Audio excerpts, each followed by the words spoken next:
Hey guys, Kevin Bupp here, and I want to welcome you to another episode of the Real Estate Investing for Cash Flow podcast. Our mission is to help you build and maintain massive amounts of cash flow through income-producing real estate investments. Now, our guest for this week's show is Vice President of Multifamily, Tenant, and Employment Screening at Transunion, Maitri Johnson. Now, prior to her position at Transunion, Maitri was the former president of the National Apartment Association, as well as the former executive VP at Riverstone Residential. And so, guys, it's my honor to welcome my guest for today's show, Maitri Johnson. Maitri, how are you doing today? Doing great, Kevin. Thank you so much for having me on your show today. Really appreciate it. I'm excited to have you here and excited to dive into a litany of topics. But, before we go down those various rabbit holes, Maitri, maybe take a few minutes and let our listeners know a little bit more about yourself. I gave you such a brief introduction. I mean, obviously your background's a little bit more expansive than that. So please take a few minutes and let us know a little bit more who you are. Sure, happy to.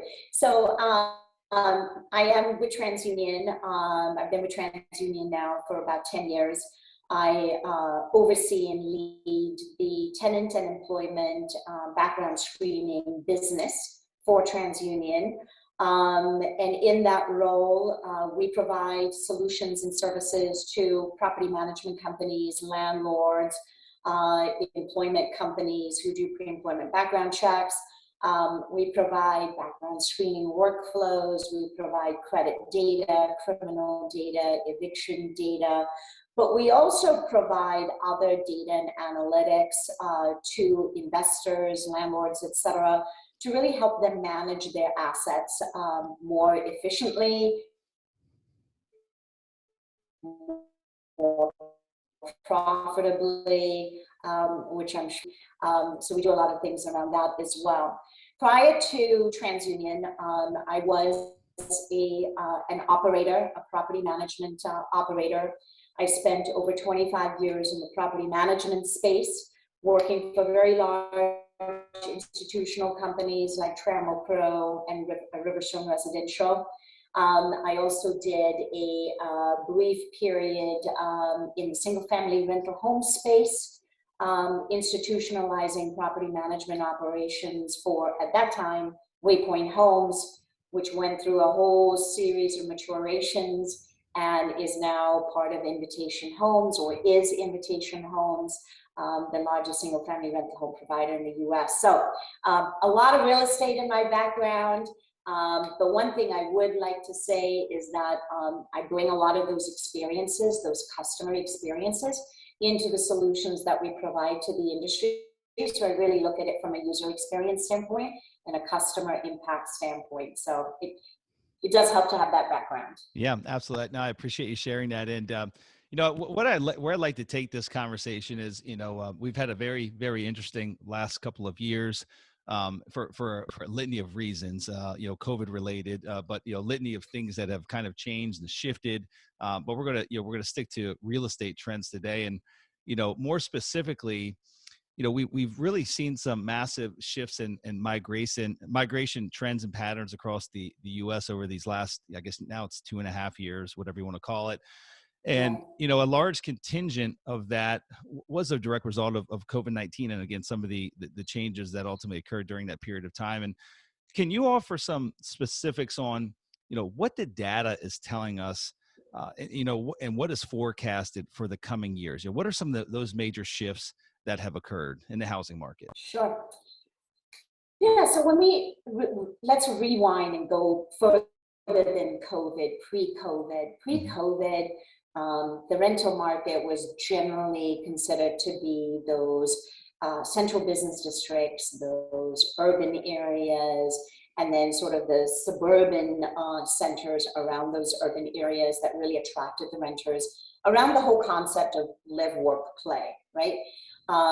Your home address was generally associated within close proximity of your work address. COVID changed all of that. We all know we migrated to a work from home environment, 100% work from home environment in the early days of COVID. And that really created this seismic shift on where renters lived. they no longer needed to have that zip code associated with their work address. So renters had flexibility on choosing where they wanted to be, that was more affordable, that perhaps gave them more space. Because again, when we think about what COVID did to our lives, it brought school into our homes for our kids. It brought work into our homes from a day-to-day basis. So space became a big commodity. You don't get space in central business districts, right? When you think about New York, Manhattan, you don't get that there. So there was a migration that happened that went out to beyond the suburbia. It went into an area that we describe as the exurbs, which is that space between the suburbia and rural areas. And those areas became very attractive options. Affordability was a huge factor. And what our data shows is over that period of time, the number of rental applicants who left their current address and moved out of state to more affordable markets, 42%, almost half of the rental applicants moved out of state. And when we look at that statistic, we wanted to deep dive into the geographies that really drove a lot of this migration. And we found that New York, no surprise, had the highest amount of migration out of the city and state. Texas was the greatest recipient of a lot of that migrating population. If you've been to Austin lately and you see the gridlock in Austin, as I'm in Dallas, attracted a lot of the tech industry and the tech renters and the tech capital from California. So a lot of these golden states or gateway states that have a lot of this renter population moved out of state. And that's really what our data showed. And that was one of the biggest shifts that COVID did in terms of rental trends. Okay, so no, I appreciate that, Maitri. That's some great insight there. But what is the data showing any?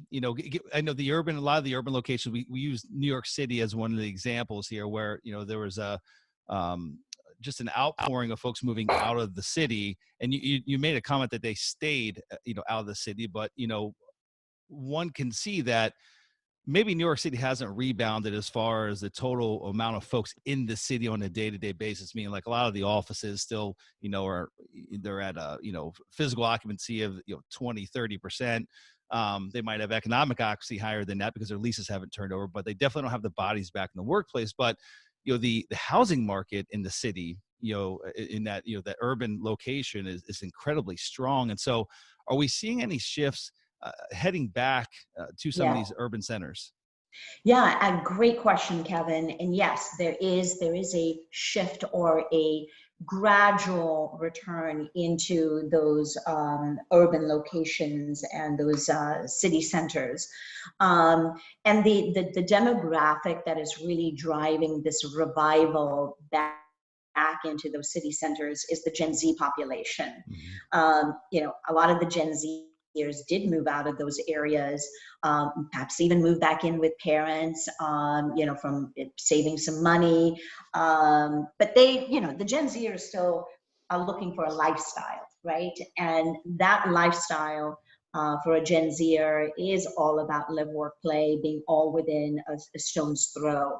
And so that desire for the lifestyle and the live, work, play environment is causing this revival back into the city centers. And that's really the renter population that's driving this migration back into those locations. Are there any forecasts that speak to, the shift? Again, basically, the majority of companies in the U.S. went 100% remote. At least if they could, they went 100% remote. And now we're seeing, some major corporations pushing, have been pushing for, now over a year, some of them for either a high, to get folks back in the office, certain positions back in the office, whether that be a hybrid, 2 days in the office, 3 days at home, whatever it might be, a hybrid type solution, or some instances 100% back into the office. And so do we see any of these trends kind of reversing that have occurred over the last couple of years?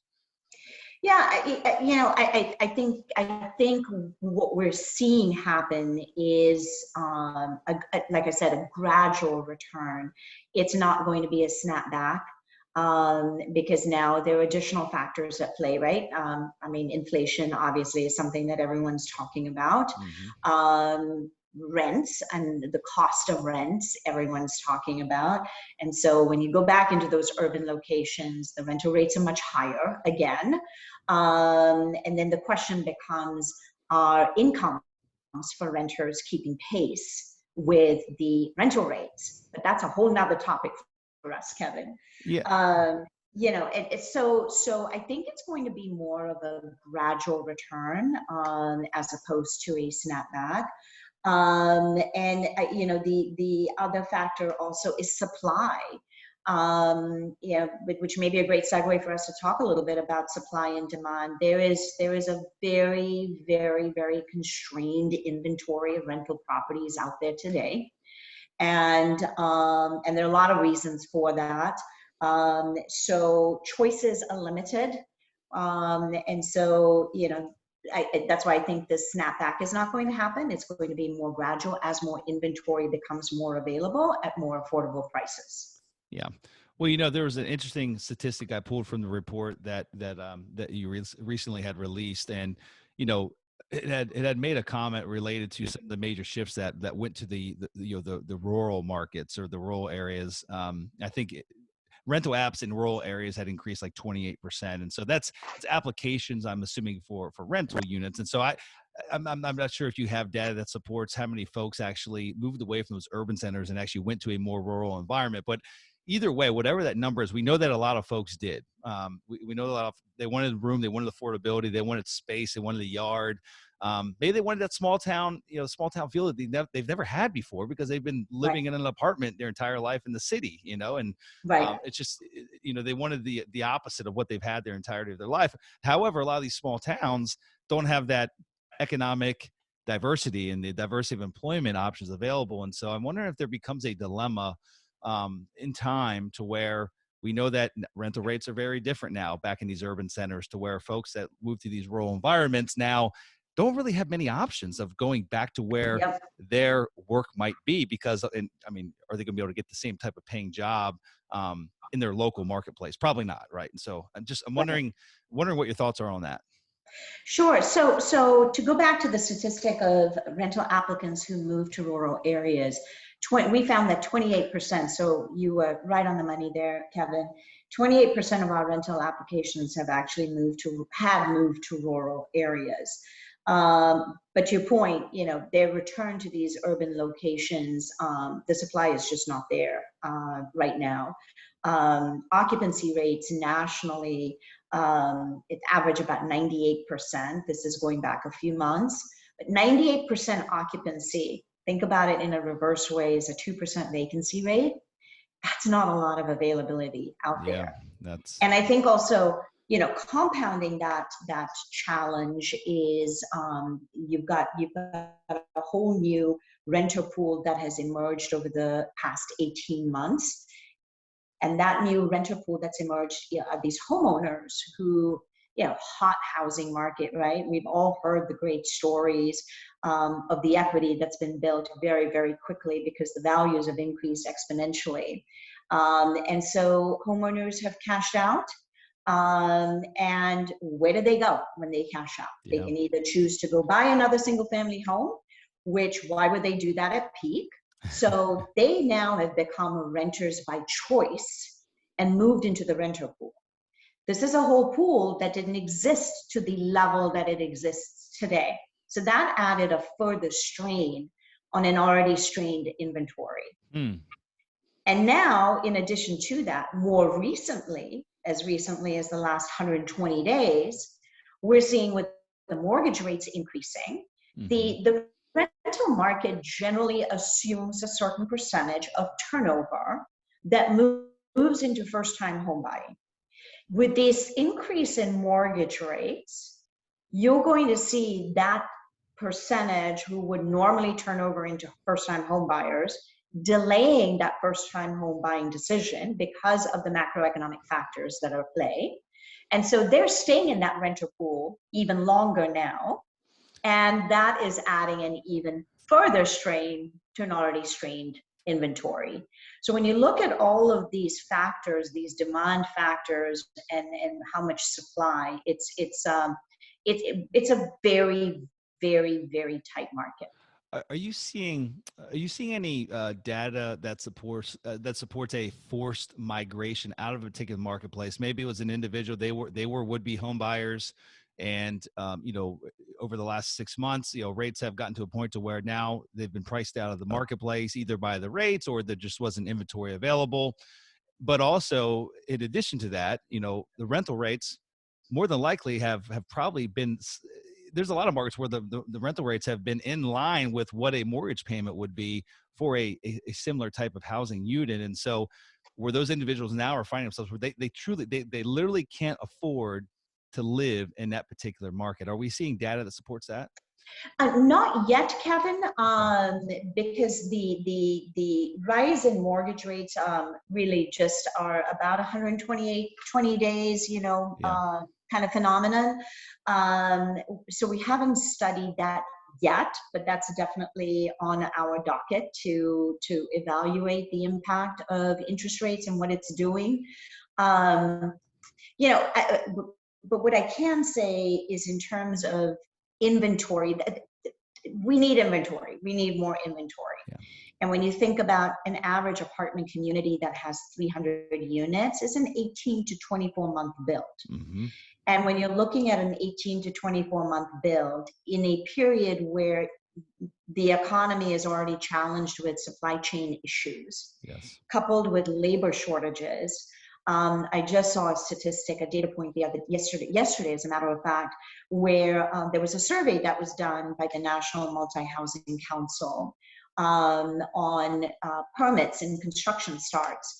93% of the respondents to that survey stated that they are experiencing delays in getting their new starts off the ground Mm-hmm. by anywhere between 3 to 6 months. Yeah. So there is an absolute effect in a different way that COVID's had, and the inflation challenge we're seeing is having on new deliveries.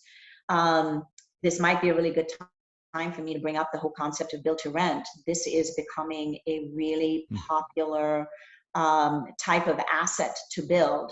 And it's different and it's popular because they are typically urban infill deals.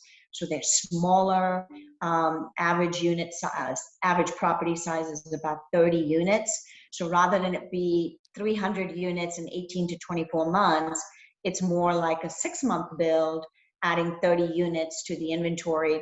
Certainly every institutional developer that I know of has some form and some level of build to rent or BTR as part of their portfolio right now to try to help open this aperture for inventory.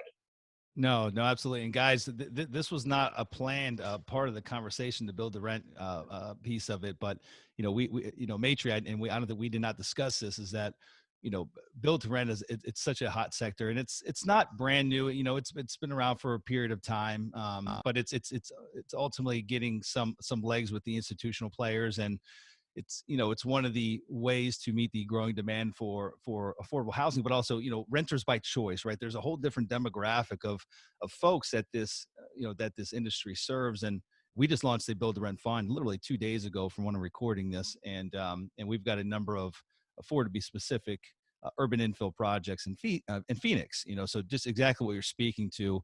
Townhome projects that range from 21 units in size to as large as roughly 50 units in size that we can get out of the ground much quicker than that of a 300-400 unit apartment complex, but also has some unique amenities that you might not get in an apartment complex, such as a 2-car smart garage, a small backyard, a rooftop deck, things of that nature. Just a little bit more space for those individuals that don't desire to live in an apartment, but also might be choosing not to buy a home or simply aren't in the position to buy a home at present time, and also want to stay really walkable to all the restaurants, nightclubs, entertainment, things of that nature. So it's a phenomenal asset class, and it's growing like gangbusters. And I agree with you. I was just at the IMN conference I guess it's been about a month now in Miami, and going to one in Vegas. I believe it's in Vegas in September.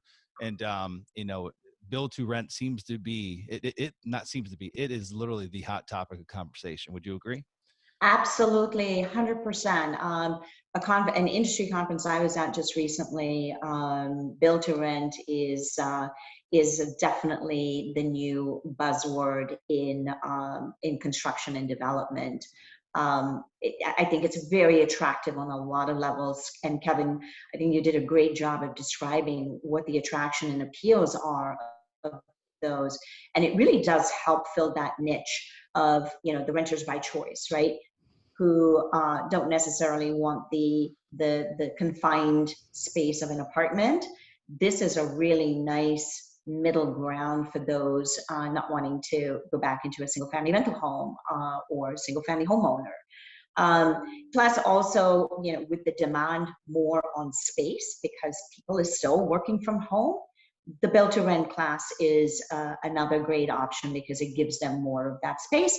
And even apartment complexes that are being built right now are really being built and designed with those additional interior features that perhaps were not as prevalent before, but they are today, such as real dedicated office spaces. Because there is I guess some speculation out there that this hybrid work environment is going to be around for years to come. And so construction is really trying to adapt to that. Yeah, no, absolutely. And I think one other aspect to hit on regarding the build to rent is that, historically single family homes, they were built as for sale units, and and over time, mom and pops acquired units, turned them into rentals, and that's really been the model for decades and decades and decades. But the build to rent model is a very purposeful build, right? It's intended that it's going to be a rental from day one, and so there's a litany of changes that are made during the construction process that are there specifically to cater to the forever renter, whoever that might be. And so it's again Right. just a absolutely beautiful model. But I will say that the challenge still exists, Maitri, is that even the institutional guys have not figured out a way to build fast enough to make up for the shortage that we find ourselves in, the millions and millions of units that we find as a shortage at present time. And so I don't think anyone has a silver bullet for that. Build to rent will definitely help, but the dilemma still exists. No, absolutely it does. And again, yesterday I was looking at a data point, Kevin. There was an Urban Institute conference where there was a panel discussion, and part of the panel discussion was around the need for, if my memory serves me well, 4.6 million rental units by 2030. On average, there are about 400,000 units being delivered into the marketplace on an annual basis right now. So when you do the math is upside down, unquestionably. Yes. We're about 3 years of inventory short based on that 400,000 units a year deliveries. So it's going to take a while for the rental market to achieve equilibrium between supply and demand, if it ever reaches it. Yeah. But every little bit right now does help. Yep. I agree. And switching gears a little bit before we wrap things up for the day, Maitri, I wanted to talk more from the landlord side of things. And, being that you're with Transunion, there's different metrics that landlords look to as far as tenant screening is concerned. And maybe speak to, what are some of those ideal metrics? How do we find the best renter, the most qualified renter for our unit? Can you speak to some of those metrics we need to be looking at? Yes, absolutely. So to me, the grounding metric in finding the best renter, the most qualified renter, is what we call the score. At Transunion, I'm not trying to do a pitch here, but at Transunion, for the rental housing market, we developed a rental housing specific score that is really designed to be predictable of bad outcomes. And in rental housing, those are generally evictions and skips. And so the score is really a predicator of how a renter's financial obligations to the landlord is going to perform. We have found a lot of success in that with that score. And we've been able to prove the score out to all of our customers in its value proposition. So everything that we do is grounded in that score, to the extent where once upon a time, part of the underwriting of a renter was also looking at rent to income ratios, looking at how much income the renter is making. The score takes a lot of these factors into consideration, so you're really only looking at one metric. That's probably the most important metric, but as a former operator, I will say this. Screening your renters is the most important step you can take, because the renters that get approved to move into your communities, that phase and that step is the gateway to everything that happens in your rental properties. So it's, you obviously want to follow the Fair Housing laws and the Fair Credit Reporting Act guidelines and so on and so forth. But that's really the most important step you can take to manage everything else that happens in your rental properties. No, that's fantastic. Really appreciate that insight, Maitri. And for those that want to learn more about you, or get in contact with you, or gain some access to some additional resources that you might have available, where's the best place to find you? Sure. So I'm going to give you a couple of resources, or your listeners a couple of resources. Number one, you are more than welcome to email me at maitri.johnson@transunion.com. And again, that's maitri.johnson@transunion.com. But you can also source the study that we've referred to and a lot of the data points we referred to by going to transunion.com, our website, and typing that into the search function, and it'll take you right there. All righty. Fantastic. Well, Maitri, it's been so much fun having you here. Thank you for joining us here on the show today. It's been very insightful. Thank you so much for having me again, Kevin. Appreciate it.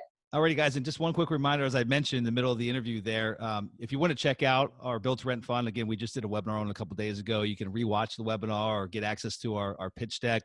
And if anything, just to learn more about this burgeoning sector in real estate, we've got a lot of data, supportive data in that pitch deck. It's a fairly lengthy one, but it took a good bit to actually cover all the valid points associated with Built to Rent. So, but you can go to sunrisecapitalinvestors.com/BTR fund. Again, sunrisecapitalinvestors.com/BTR fund. And with that, guys, that's all we have for this week's show. So until we meet again next week, this is your host, Kevin Bupp, wishing you huge success. Take care.